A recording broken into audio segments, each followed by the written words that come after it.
함께 기도하고 강의 시작하도록 하겠습니다. 하나님, 나의 하나님 감사합니다. 오늘 또 우리를 이렇게 한자리에 모이게 해주시고 또 우리가 하나님의 말씀에 대하여 좀 더 깊이 있게 생각할 수 있게 해주신 하나님 은혜 감사드립니다. 오늘 우리가 함께 나눌 이 말씀 하나님의 은혜 안에서 우리가 좀 더 깊이 있게 깨닫게 하여 주옵시고 또 이것이 무엇을 말하고 있는지 알게 하여 주옵시고 또 우리와 함께 나눌 사람들을 위하여 우리가 좀 더 마음을 다하여 이 말씀들을 함께 나눌 수 있도록 우리의 마음을 인도하여 주시옵소서. 모든 말씀 우리 주 예수 그리스도 이름으로 기도드립니다. 네,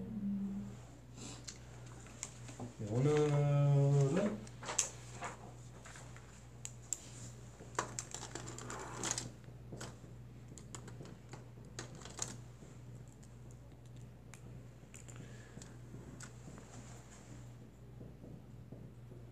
칼빈주의 5대 강령 또는 이제 교리라고도 하는데 원래는 이제 그 소교리 문답 제 37문을 할 차례이긴 한데 지금 구원론 그다음에 이제 성령론 구원론 또는 성령론을 이제 공부하고 난 다음에 37문으로 넘어가기 전에 이것을 한번 강의를 하고 넘어가야 되겠다는 생각을 했어요. 왜냐면 왜 그러냐면은 교리에는요 등급이 있어요. 피객에서 A 등급, B 등급, C 등급이 있어요. 이게 무슨 말이냐면 A 등급은 뭐냐면요 이거는 그 절대적인 것, 절대적인 교리가 있어요. 이거는 타협이 불가능한 걸 말하는 거예요. 타협이 절대로 불가능한 거. B는 좀 애매모호한 것. 좀 애매모호하다. 이게 표현이 맞을지 모르겠는데 무슨 얘기냐면 예를 들어서 예배 같은 경우에 저희 교회 주일 예배 그 순서가 다른 교회하고 조금 다른 부분이 있어요.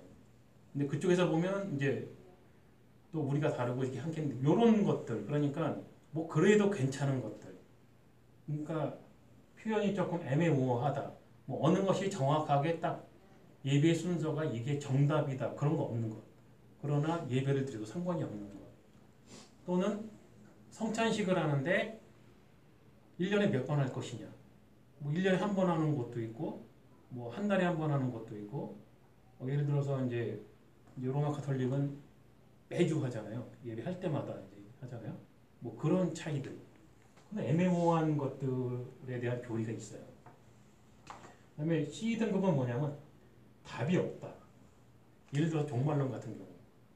종말론 같은 경우에는 이제 어떤 교단들은 뭐 전천년설을 주장하고 어떤 교단은 후천년설을 주장하고 어떤 교단은 이제 무천년설을 주장하고 뭐 이렇게 다양한 썰이 있어요. 근데 결국에는 곰곰이 생각해 보면 뭐냐면 그게 답이 없단 말이에요. 왜? 그날과 그 시는 아무도 알 수가 없으니까 하나님만 안다고 했으니까 이렇게 답이 없는 교리가 있어요. 그래서 교리에는 그 성경을 놓고 그 해석을 하면서 교리에는 이렇게 세 가지 등급의 교리가 있는데 이 C 등급과 B 등급의 경우에는 사실은 교단별로 알아서 하는 거예요. 그냥 그건 뭐 각 교단에서 알아서 하자. 뭐 그럴 수밖에 없는데 A 등급만큼은 이거는 차원이 달라져요. 근데 이 A 등급이 뭐냐? 이게 바로 구원론이에요. 이것이 바로 이제 구원론인데 이것만큼은 타협이 불가능하다. 그래서 충돌을 일으킨 것이 알미니안주의와 개혁주의예요. 자, 그래서 이 알미니안주의, 그러니까 칼빈주의 5대 강령 하면은 이게 문장이 좀 강한 느낌이 있다 보니까 사람들이 칼빈주의에서 너무 세게 뭐 이걸 지나치게 주장하는 거다 이렇게 생각하는데 그게 아니고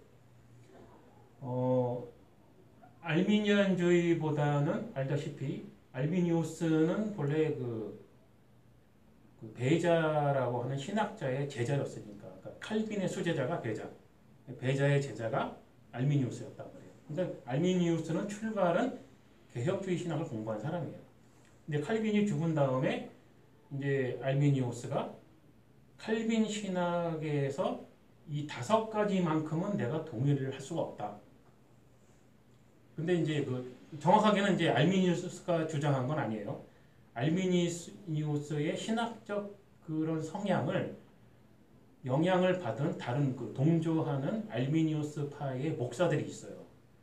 근데 알미니우스가 죽은 다음에 그 목사들이 이런 5가지 부분에 대해서는 우리가 칼빈 신학에 동의할 수가 없다. 그래서 문제를 제기를 하는 거예요. 그 5가지를 이제 제가 이제 여러분들에게 가져왔는데, 첫 번째는 자유의지 부분, 두 번째는 선택에 관한 것, 그 다음에 선택에 관한 것이고, 세 번째는 속죄, 속죄에 대한 부분이고, 그 다음에 네 번째가 이제 그 성령의 부르심에 대하여, 좀 이따 설명을 하겠습니다만, 그 다음에 5번째는 이제 한 번 구원받은 사람이 그 구원을 잃어버릴 수 있는가 없는가, 이런 5가지 문제에 대해서 이제 문제를 제기를 한 거예요. 그럼 칼빈주의 5대 강령은 뭐냐면은 그 5가지 질문을 한 것에 대한 대답을 한 거예요. 그러니까 칼빈주의 5대 강령은 먼저 칼빈주의는 이런 5가지를 너무나 엄격하게 주장한다라고 말을 한 게 아니라 알미니우스주의자들이 했던 5가지 그 문제 제기에 대해서 5가지의 대답을 한 거예요. 요게 좀 도입부에서 좀 중요한 부분이고, 그 다음에 알비니우스주의자들이 핵심적으로 주장하는 것이 무엇이냐면 바로 자유의지예요. 여러분들 지난 강의들을 통해서 제가 여러분들에게 자유의지에 대한 설명을 했죠.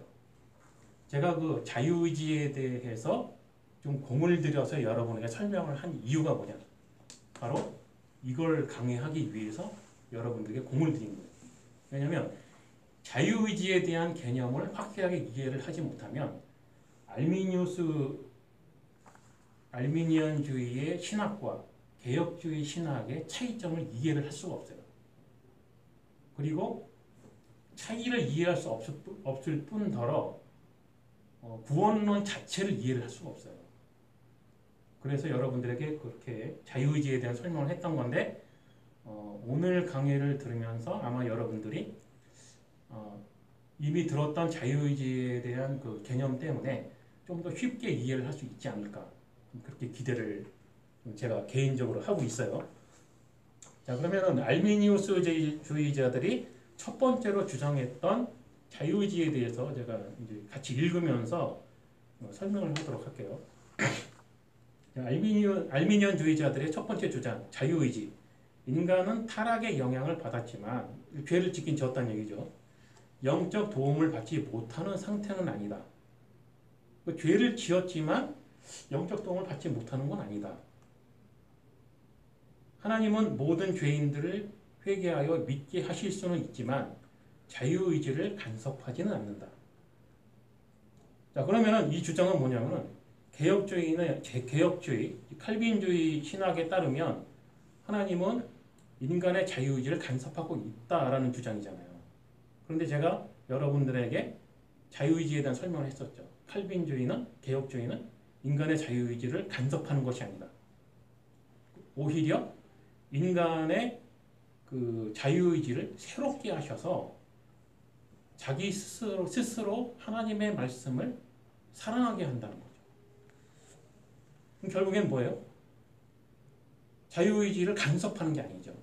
새롭게 하시는 거지, 인간의 의지를 자유롭지 못하게 하면서 노예적으로 끌고 가는 게 아니라는 거죠. 즉 알미니우스주의자들은 칼빈 신학을 오해를 했다라고 밖에 볼 수가 없는 거예요. 자, 죄인이 자유의지를 어떻게 사용하느냐에 따라 영원한 운명이 좌우된다. 즉 자기 자신이 구원을 받고 하나님의 나라에 있게 될지 아니면 지옥으로 가게 될지는 내 선택에 달렸다는 얘기가 돼버리죠. 자, 인간의 자유는 영적 선을 택할 능력이 있다. 인간이 죄를 짓기는 했지만 영적인 선을 선택할 수 있는 능력이 남아있다는 뜻이죠. 그래서 인간의 의지는 죄의 본성에 노예화되어 있지 않다. 인간은 죄를 지었는데 그 죄의 노예가 된 건 아니라는 뜻이에요. 알비니우스주의자들이 주장하는 거는. 자, 죄인은 성령에 동조하여 재생될 수 있는 권능과 하나님의 은사를 거절하여 멸망할 권능이 있다. 망하든 흥하든 내 선택에 의해서 그렇게 할 수 있는 선택권이 있고 능력이 있다는 뜻이죠. 자, 이 부분에 대해서 자, 여기 그 죄의 본성에 노예화되어 있지 않다라는 부분에 대해서 반박하는 그 칼빈주의 신학이 아니라 성경 구절이 있어요. 로마서 7장 21절에서 24절까지의 말씀인데 여러분 성경 없으니까 내가 읽어줄게요. 자, 이 사도 바울의 이야기예요. 그러므로 내가 한 법을 깨달았노니 곧 선을 행하기 원하는 나에게 악이 함께 있는 것이로다. 내 속사람으로는 하나님의 법을 즐거워하되 내 지체 속에서 한 다른 법이 내 마음의 법과 싸워 내 지체 속에 있는 죄의 법 아래로 나를 사로잡아 오는 것을 보는도다. 오호라 나는 곤고한 사람이로다. 이 사망의 몸에서 누가 나를 건져내랴. 여기서 뭘 느껴요? 사도 바울이 뭘 느꼈어요? 자기가 죄의 노예라는 걸 깨달았죠. 이 구절을 읽고 사람이 죄의 노예라는 것을 부정할 수 있는 사람이 누가 있어요? 글을 읽을 줄 알고 이 글이 뭘 뜻하는지 이해할 수 있는 약간의 지성만 있어도 이게 무슨 말인지 이해를 할 수가 있어요. 그런데 알미니우스주의자들은 인간은 죄의 노예가 아니다. 그러나 개혁주의 신학이 아니라 사도 바울의 글은 성경이에요. 그 성경에 인간은 죄의 노예라고 명확하게 이해를 하고 있어요. 그리고 지난번에도 다윗의 시에 대해서 이야기를 했었잖아요. 다윗이 기도할 때 뭐라고 기도해요? 내 마음에 나에게 의를 창조해달라고 부탁을 하잖아요. 왜? 그게 무슨 뜻이에요? 아무것도 없다는 거. 자기 마음에는 의고 선이고 아무것도 없다. 악밖에는 없다. 나는 죄의 노예이다라는 고백을 한 거예요. 아무리 생각을 해봐도. 예? 51편이요? 뭐가? 시편 51편에 나오는 거예요. 다윗. 네, 다윗. 네. 예. 시편 51편 같은. 네. 깜짝 놀랐어요. 갑자기 무슨 말이에요? 예. 이렇듯이 성경은 인간은 죄의 노예라는 걸 주장을 하고 있어요.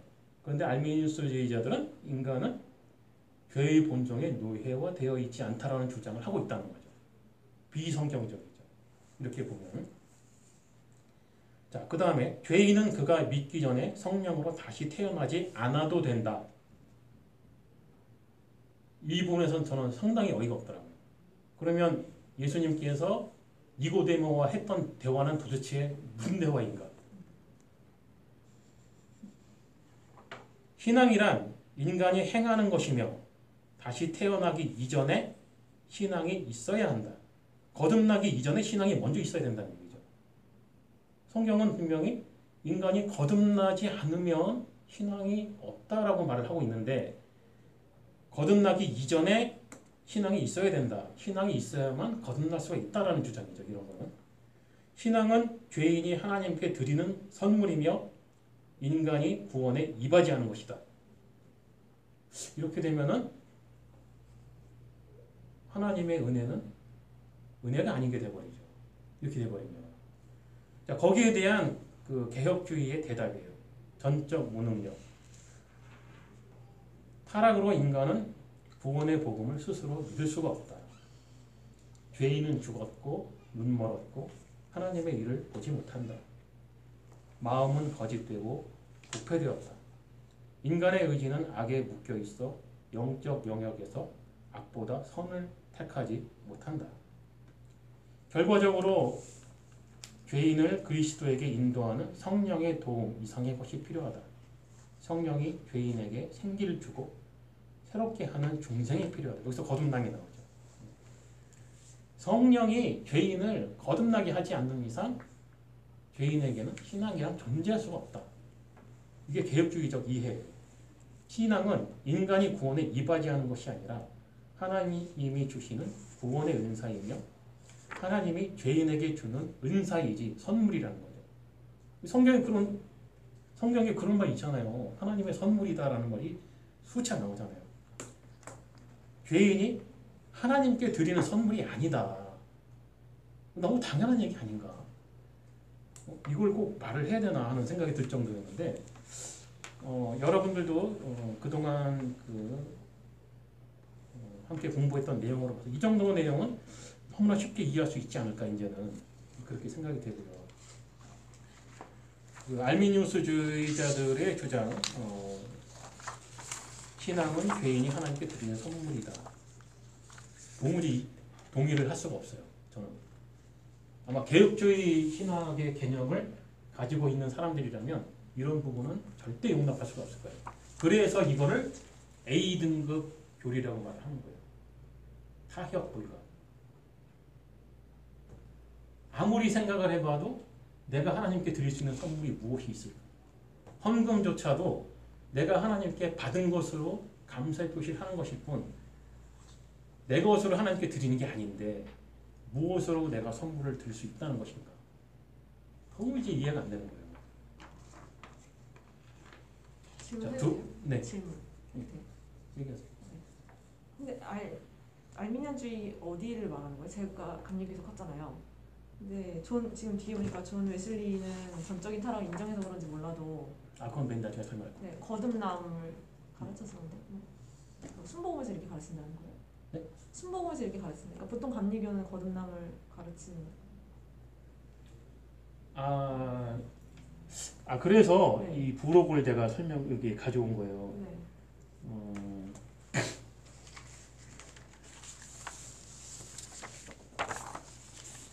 여기 보면은 이제 뭘 설명하려고 했냐면 일단 5대 강령을 설명을 하고 뭘 얘기하려고 했냐면은 5대 강령을 모두 다 동의하는 사람이 있고요.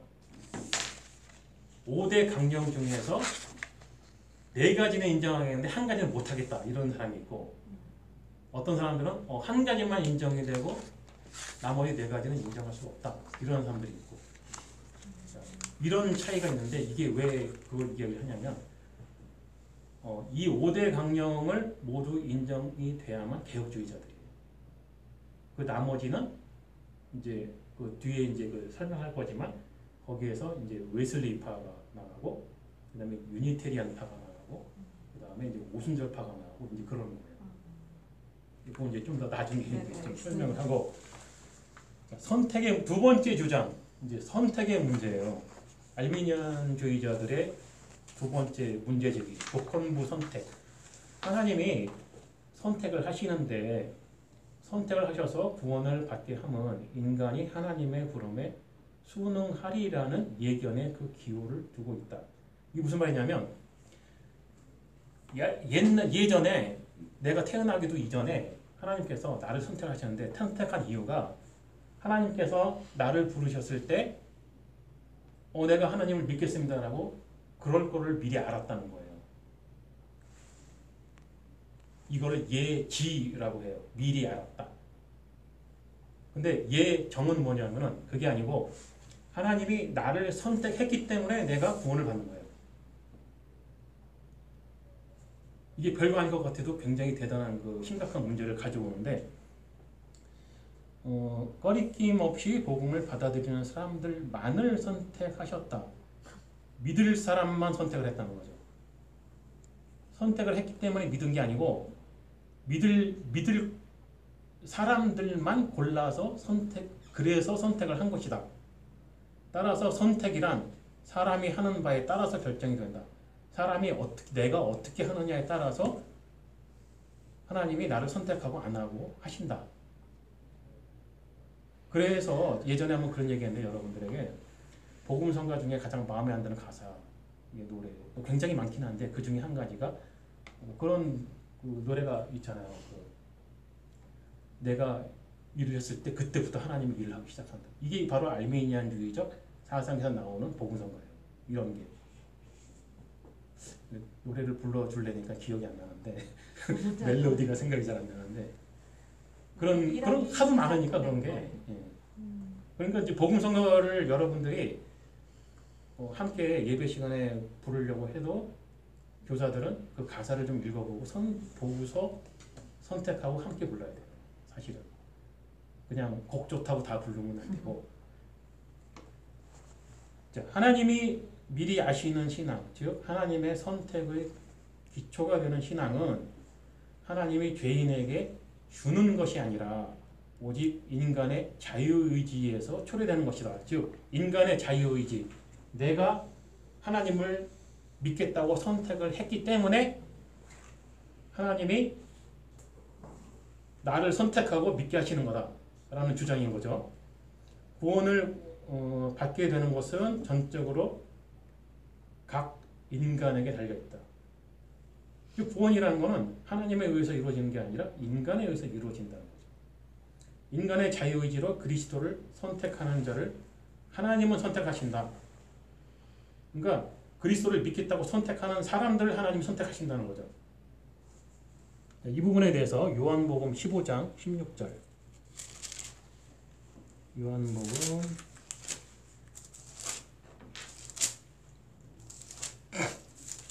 15장 16절 말씀을 보면 뭐라고 써있냐면 너희가 나를 택한 것이 아니요 내가 너희를 택하여 세웠나니 이는 너희로 가서 과실을 맺게 하고 또 너희 과실이 항상 있게 하여 내 이름으로 아버지께 무엇을 구하든지 다 받게 하려 함이니라. 예수님의 말씀이죠. 너희가 나를 선택한 게 아니다. 근데 알미니안주의자들이 뭐라 그래요? 인간의 자유의지로 그리스도를 선택하는 자를 하나님은 선택하신다. 성경하고 정면으로 위배되죠. 성경하고 정면으로 위배되는 정도가 아니고 예수님의 말씀과 정면으로 위배되는 거예요. 예수님이 말씀하시기를 니네가 나를 선택한 게 아니야 라고 하셨는데 그랬다는 거예요. 이걸 나보고 어떻게 동의하라고. 따라서 궁극적인 구원은 하나님이 죄인을 선택하는 것이 아니고 죄인이 그리스도를 선택함으로 이룩된다. 이게 알미니안주의자들의 주장이에요. 자, 그 다음에 거기에 대한 대답, 개혁주의자들의 대답인데 이거 안 읽어봐도 나도 동의가 안 돼. 사실은. 무조건부 선택. 자, 하나님이 어떤 개인에게 구원을 주시기로 선택하심은 오직 그분만이 가지고 계신 최상의 의지에만 달려있다. 하나님의 마음이라는 거죠. 하나님의 의지에 달려있다는 거죠. 인간의 의지가 아니고. 어느 특별한 죄인을 선택하심은 신앙, 회개와 같은 예견된 수능이나 복종에 기초를 두는 것이 아니라 그분이 선택하신 각 개인에게 신앙을 주시고 회개를 시키신다. 하나님이 선택한 그 사람에게 신앙을 주신다는 거죠. 그 사람이 믿었기 때문에 선택한 게 아니고 이런 행위는 하나님이 선택하신 원인이 아니라 그 결과이다. 따라서 선택은 인간에게 발견될 덕행 등에 따라서 결정되는 것이 아니다. 인간이 뭔가 잘해서 그렇게 되는 게 아니라는 거죠. 이거는 이스라엘 백성들에게도 했던 얘기 아니에요? 여호와 하나님께서 너희가 뭔가 잘나서 그래 너희를 선택한 게 아니다. 너희는 만민 중에 가장 작고 작다. 기억나죠? 그런 말. 하나님이 선택하신 자들로 하여금 성령의 권능을 통하여 그리스도를 받아들이게 하신다. 즉 죄인이 그리스도를 받아들인 게 아니라 하나님이 선택한 그 사람에게 성령께서 그리스도를 받아들이게 하신다 라는 거예요. 따라서 구원의 궁극적인 원인은 죄인이 그리스도를 선택하는 것이 아니고 하나님이 죄인을 선택하시는 것이다. 선택의 부분이잖아요. 선택. 아니 이거 너무 당연한 얘기 아닌가? 하나님이 선택하는 거지 사람이 선택한다? 좀 이해가 안 되지 않아요? 근데 이런 거를 알미니안주의자들은 이렇게 주장을 한다는 거죠. 결국엔 이 주장이 뭐하고 똑같아요? 펠라기오스. 펠라기우스가 그 당시에 기독교인들이 하도 이중적인 생활을 하니까 주일에는 교회 가서 거룩한 척 하다가 예배 끝나고 밖에 나오면 술 마시고 놀고 그냥 세상 사람들과 똑같이 할 거 다 하고 하다 보니까 그러면 도대체 인간의 책임은 어디 있느냐라는 열받음에 의해서 인간의 책임에 대한 주장을 하게 되죠. 그래서 그때부터 펠라기우스의 머리에서 자유의지에 대한 주장이 나온 거죠. 그걸 그대로 계승한 거예요. 예. 근데 저 질문이 있는데 그거는 말이 안 됐어. 그러니까 이거 조건 선택 이거는 말이 안 되는데 이건 말이 되잖아요. 하나님이 이 사람들이 하는 얘기 중에 보면 하나님이 예를 들어 A라는 사람이 가다가 삐뚤어질지 그러니까 끝까지 하나님을 잘 믿을지 그걸 모르시겠냐? 다 알지 않냐고. 믿을지 안 믿을지 아냐. 그러니까 신앙생활 그러니까 우리 기준으로 따지면 신앙생활 제대로 할지 가다가 헛짓거리 할지 그런 걸 하나님이 모르시겠냐? 당연히 그 사람이 있으니까 다 알지 않냐? 그렇게 얘기를 하거든요. 그러니까 그래서 그 사람을 골랐다는 게 아니고. 네. 그러니까 하나님이 그 사람 앞으로 우리가 뭐 어떻게 살아갈지 그걸 다 알고 있기 때문에 하나님 모든 걸 다 아시는 분이니까 그거를 다 알고 있기 때문에 알고 있다. 그래서 이렇게 얘기를 하던데. 그래서 이제 잘 믿을 사람 택했다 이게 아니고, 그러니까 순응한 사람 택했다는 게 아니고 내가 그러니까 어떻게 살지를 다 뻔히 아시니까 그런 사람들을 선택한 거다. 자, 그러니까 네. 그것이 바로 딱 알메니우스주의자들의 개념이에요. 그게 네. 무슨 얘기냐면은 이 사람이 앞으로 어떻게 할지를 아니까 하나님께서 뭐 이렇게 하셨다라는 개념인데 그게 아니고, 자, 개혁주의자들의 개념은 이거예요. 모든 인간은 하나님이 개입하지 않으시면 결과가 동일해요. 한 사람도 빠지지 않고 동일하게 영벌로 가요. 그렇잖아요. 하나님이 한 개인에게 한 죄인에게 성령의 권능으로 개입하지 않으면 관심을 안 갖고 다 손을 끊어버렸어. 만약에 아담이 죄를 지은 이후로 영벌에 처해지게 돼 있어요. 그럼 하나님의 관심을 거둬들이고 니들 알아서 해. 놔둬버리면 하나부터 열까지 모두 다 영벌로 다 가요. 그걸로 끝이에요. 무엇을 하든 무엇을 선택하든 다 죄 속에서의 선택이고 좌절이에요. 이게 개혁주의가 말하는 죄인의 자유의지의 개념인 거예요. 알메니우스주의자들의 차이점은 뭐냐면 그 자유의지가 그런 게 아니고 선한 거를 선택할 수 있다. 예, 하나님을 선택할 수 있다는 거예요. 하나님은 관심 없는데 하나님 손 놨어요 이미. 너하고 나하고는 거리가 이만큼이니까 우리는 관계 끝 했는데도 그럼에도 불구하고 자기는 하나님을 선택할 수 있다는 거죠. 선택하면 뭐에 하나님이 관심이 없는데 네가 나를 선택을 하든 안 하든 그냥 영벌로 가고 끝나는 거예요. 하나님의 관심을 갖지 않는 이상은. 이게 개혁주의의 개념이란 말이에요. 근데 예를 들어서 복음이 들어왔을 때 누구는 받아들이고 누구는 안 받아들이잖아요. 그러니까 그건 하나님이 아시지 않겠냐. 아시는 게 아니라 믿게 하는 거죠. 하나님이. 그래서 아브라함의 삶이 중요한 거예요. 아브라함이 샘플인 거예요. 모든 믿는 자의 공통적인 샘플. 그러니까 하나님 선택하시면 안 믿을 사람도 믿게 하는 거. 그렇죠. 안 믿을 사람이 아니죠. 자, 다 안 믿을 사람인데 누구는 믿게 하는 거고 누구는 안 그렇죠. 믿는 거고. 그거를 하나님께서 그 사람을 불렀으니까 믿는 거예요. 선택을 했고. 자, 근데 알메니우스주의자들의 주장은 뭐예요? 하나님이 안 불러도 내가 하나님을 믿을 수 있다는 거죠. 그러면 생각을 해보세요. 네가 그러든지 말든지 나는 너를 구원 안 할 건데 그럼 어떡할 거야? 믿었어? 그래. 교회 다녔어. 그리고 끝. 믿든지 말든지. 이게 엄청난 개념인데 알메니우스주의자들은 착각을 하는 것 같아요. 내가 선택을 했으니까 하나님은 그럼 나를 구원해야 돼. 이렇게 생각하는 것 같아요. 구원을 하는 건 하나님인데 이 사람을 구원을 하겠다 안 하겠다 그 선택과 유기잖아요. 버릴 자를 버리고 구원할 자를 구원하는 건 하나님이란 말이에요. 왜? 생명의 주인이잖아. 주인 마음이지. 예? 근데 저쪽 입장에서 주인한테 한다는 소리가 내가 주인을 선택했으니까 나를 구원을 해야죠? 말이 돼요?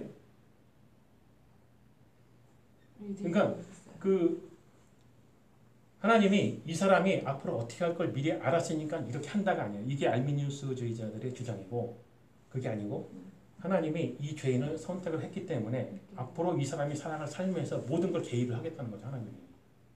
이게 하나님이 동행하는 삶인 거예요. 아브라함이 그렇잖아요.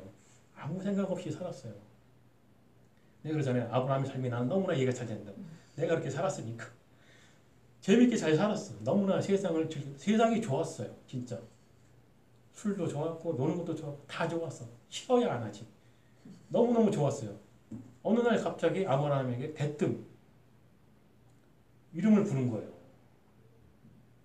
내가 이것도 그 부르심에 대해서 제가 안 그래도 여기 적어왔어요. 창세기 12장. 나는 이 부분을 읽으면 너무나 충격적이었어요.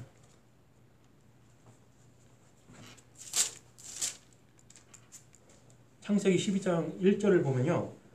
여호와께서 아브라함에게 이르시되 너는 너의 본토 친척 아비 집을 떠나 내가 네게 지시할 땅으로 가라.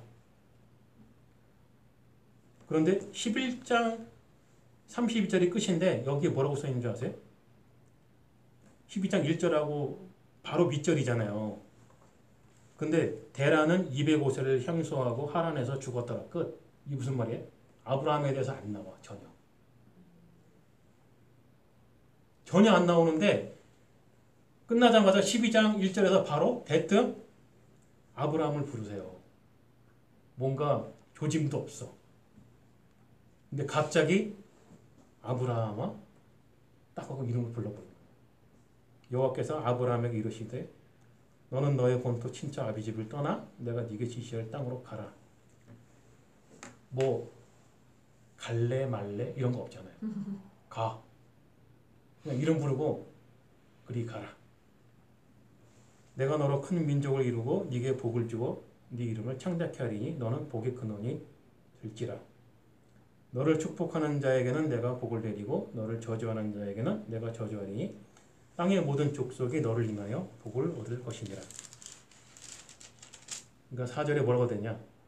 이에 아브라함이 여호와의 말씀을 쫓아갔고 그냥 갔어요. 듣고 여기에서 무슨 그러세요? 근데 나는 가기 싫은데요 라든지 거부를 안 했잖아요. 아브라함이 거부도 안 했고 뭔가 질문도 없었어요. 뭐 이럴까요 저럴까요? 나는 그게 싫은데요. 이왕이면 거기 말고 저쪽으로 가면 안 될까요? 라든지 뭔가 그런 게 없다는 얘기예요. 아주 심플해. 하나님은 아브라함을 불렀고 아브라함은 그 말 듣고 갔다. 이걸로 끝이에요. 이게 부르심이에요. 이 부르심을 이제 질문에 의해서 부르심을 먼저 하게 됐는데 알미니우스주의자들은 뭐라고 하냐면은 하나님의 부르심에 대해서 거부할 수가 있다는 거죠. 자, 효과적으로 저항될 수 있는 성령부터 한번 네 번째인데 원래 이게 세 번째 건너뛰고 네 번째부터 하는데 자, 성령은 복음의 초대 즉 외면적인 부름을 받는 모든 자들을 내면으로 부르신다. 그분은 모든 죄인이 구원받기 위하여 그가 할 수 있는 모든 것을 하신다. 마치 하나님을 대변하는 것처럼 말을 하는데 하나님이 그가 할 수 있는 모든 것을 하신다라고 말을 하는 거죠. 그러나 인간은 자유의지가 있기 때문에 바로 이제 말을 바꾸잖아요. 그럴 수 있다라고 하면서 그러나 인간은 자유의지가 있기 때문에 성령의 부름에 저항할 수가 있다.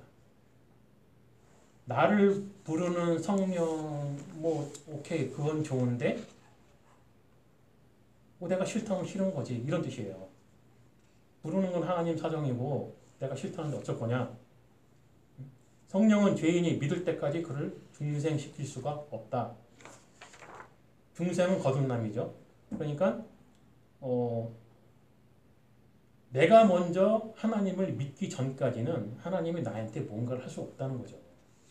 결국에 새로이 탄생되기 전에 신앙이 있게 되며 이 사람들 거듭나기 이전에 자기 신앙이 먼저예요. 그 신앙으로 새로운 탄생이 가능하게 된다. 내가 먼저 믿어야 내가 새롭게 태어날 수 있다는 거죠. 이와 같이 인간의 자유의지는 그리스도의 구조 작업에 있어 성령의 역할을 제한시킨다. 성령만이 하나님에게 동조하는 자를 그리스도에게 이끌 수가 있다. 그러니까 하나님을 먼저 믿는 사람이 아니면 그 사람을 그리스도에게 이끌어 갈 수가 없다는 거죠. 성령은 아무리 성령이라 할지라도 그렇게는 할 수가 없다. 죄인이 순응할 때까지 성령은 생명을 줄 수가 없다. 따라서 하나님의 은사는 정복할 수 있다. 하나님의 은사는 인간이 저버릴 수도 있고 왜곡시킬 수도 있다. 자, 아브라함의 예를 보면은 그런 게 없어요. 불렀으면 대답했을 뿐이에요. 가라면 갔고. 자, 그런데 아브라함을 안 불렀으면, 자, 이 부분이 중요한 거예요. 하나님께서 아브라함을 선택하지 않았고 아브라함을 부르지 않았다면 이 사람이 어떻게 살았을까요?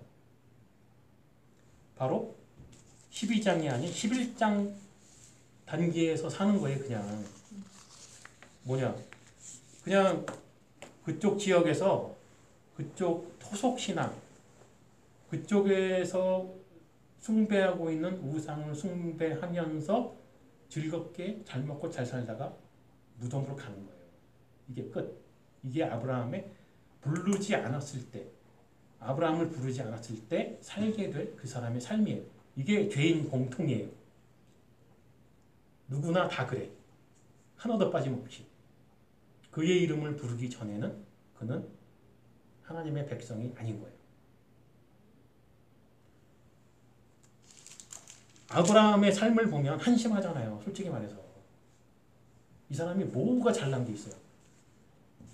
살다가 자기 마누라 좀 이쁜 거는 있는데 마누라 탐내는 사람이 왜 이렇게 많아? 달라면 또 줘. 왜? 이유는 한 가지. 자기가 살래니까. 오늘 목사님 설교에도 그 말씀 나오잖아요. 고대의 여자들의 지위는 형편없었어요. 인권이 없어. 그냥 물건이야. 그냥 거래예요. 이슬람 사람들 지금도 그러잖아요. 내가 살래니까 그냥 그래. 그냥 거래 대상인 거예요. 이렇게 한심한 사람이었어. 거기다가 아들을 못 낳는다고 부인이 열받는다고 자기 종 데려다가 애 좀 낳아봐라. 마누라 시키는다고 애 낳았다가 또 싸움 나잖아. 이 사람의 삶 중에 보기 좋은 모습이 한 개도 없었어요. 존경받을 사람이 아니고 이 사람의 삶을 배울 것도 없어요. 사실은. 그렇잖아요. 한번 곰곰이 생각해보세요. 그냥 믿음의 조상이라고 하니까 다들 그 단어 한마디에 뻑 다들 그냥 해가지고 좋은 이미지 갖는데 이 사람의 삶을 면면히 쫙 살펴보면은 무슨 놈의 존경. 이 사람은 나보다 잘난 게 없는 사람이에요. 적어도 나는 마누라 팔아먹지는 않을 것 같아. 근데 애들한테 그렇게 가르칠 수는 없잖아요. 그런 걸 강조해서.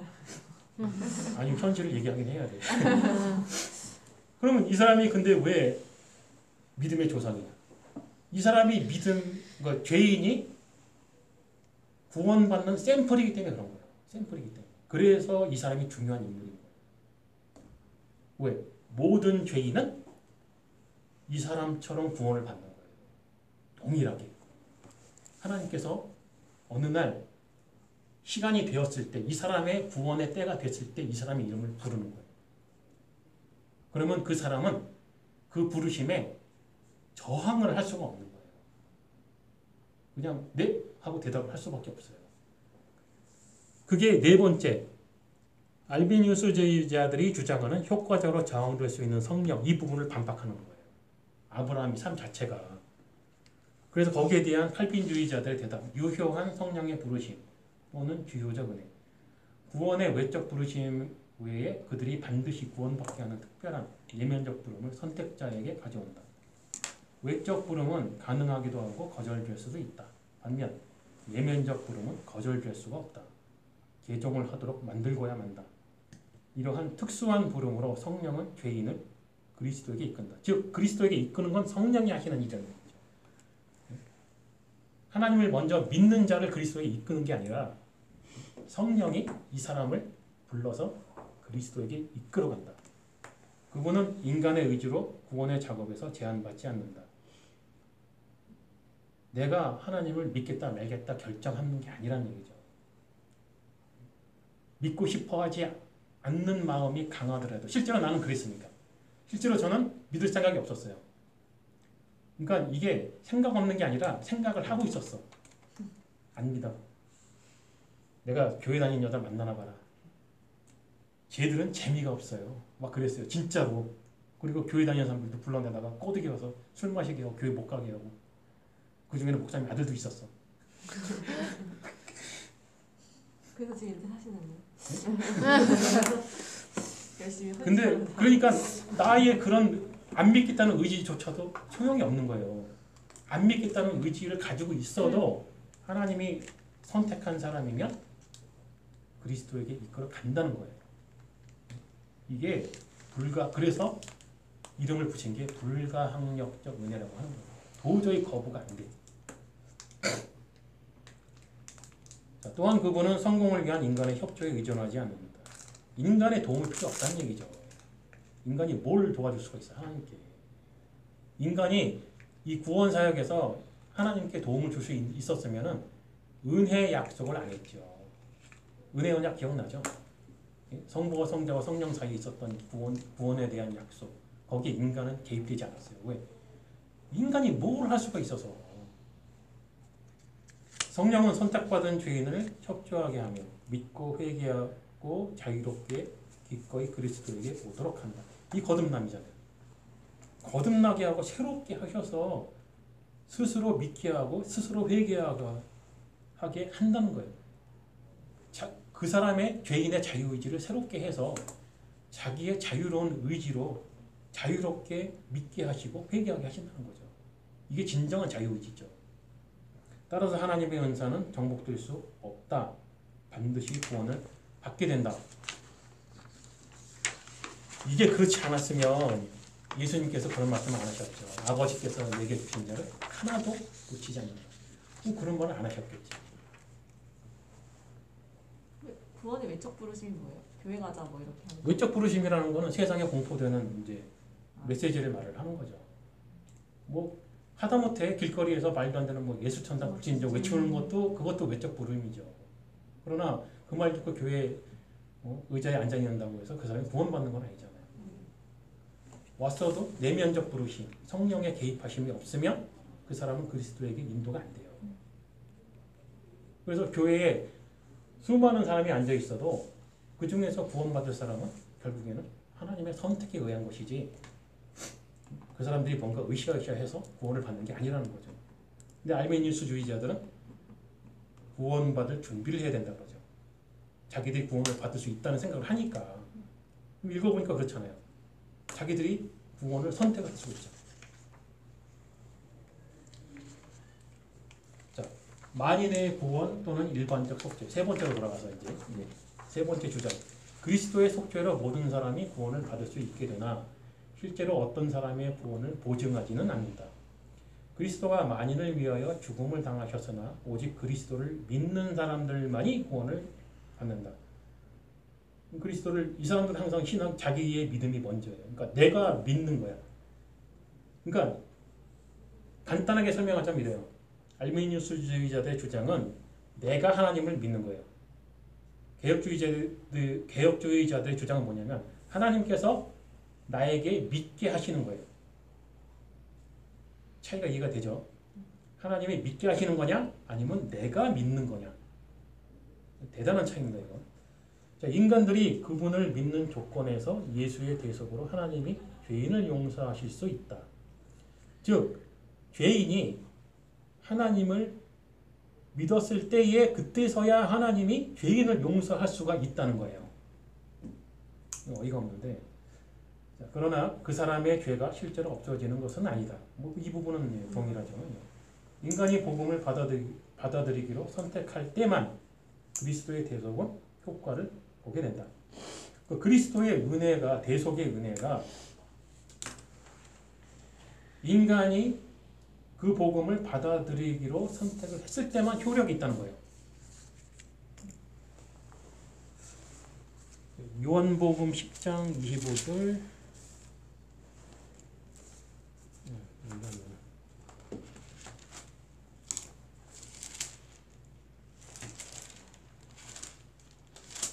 요한복음 10장 25절 그래서 28절까지를 보면 예수께서 대답하시되 내가 너희에게 말하였으되 믿지 아니하는도다. 내가 내 아버지의 이름으로 행하는 일들이 나를 증거하는 것이오늘 너희가 내 양이 아니므로 믿지 아니하는도다. 내 양은 내 음성을 들으며 나는 저희를 알며 저희는 나를 따르느니라. 내가 저희에게 영생을 주노니 영원히 멸망치 아니할 터이요 또 저희를 내 손에서 빼앗을 자가 없느니라. 속죄에 대한 이야기인데 자, 이 사람들은 그리스도의 대속의 죽음은 세상 모든 사람을 위해서 죽었다. 대속을 했다. 개혁주의자들의 주장은 뭐냐? 그의 백성을 위해서만 죽었다. 하나님이 선택하신 그 사람들을 위해서 죽었다는 거죠. 그러니까 미리 선택해놓고 죽은 거지 죽은 다음에 믿을 놈들 골라서 선택했다는 게 아닌 거예요. 여기에 대한 대답 제한 속죄라고 하죠. 그리스도의